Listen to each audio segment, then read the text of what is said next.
வணக்கம். Hitech news TV செய்திகள். தமிழகத்தில் மீண்டும் அம்மாவின் பொற்கால ஆட்சி அமைய வேண்டி முன்னாள் அமைச்சர் ராஜேந்திர பாலாஜி அவர்கள் பல்வேறு கோவில்களில் சிறப்பு வழிபாடு மேற்கொண்டார்.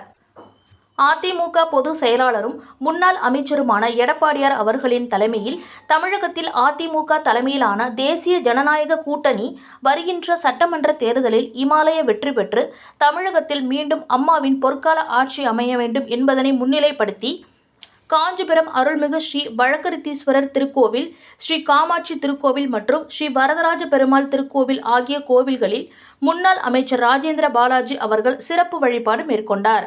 இதுகுறித்து செய்தியாளர்களிடம் பேசி அவர் தெரிவித்திருப்பதாவது: வருகின்ற சட்டமன்ற தேர்தலில் அதிமுக தலைமையிலான கூட்டணி மாபெரும் வெற்றி பெற்று முதல்வராக எடப்பாடி வர வேண்டும் என்பதற்காக கோவிலில் சிறப்பு வழிபாடு நடத்தப்பட்டது.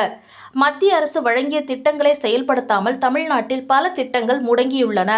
திமுக அரசு செயற்கை பட்ஜெட் அறிவித்து மத்திய அரசு மீதான பொய்யான குற்றச்சாட்டை அறிவித்து வருகின்றது.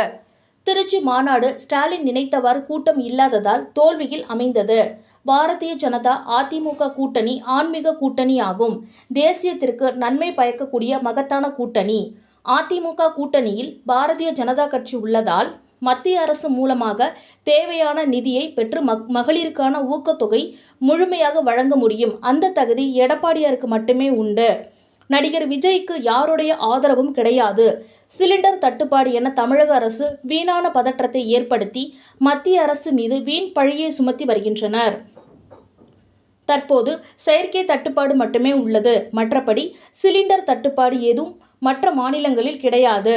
திமுகவை எதிர்க்கும் எந்த கட்சியும் அதிமுக கூட்டணியில் சேர்க்க தயார் என்றும் அவர் கூறினார்.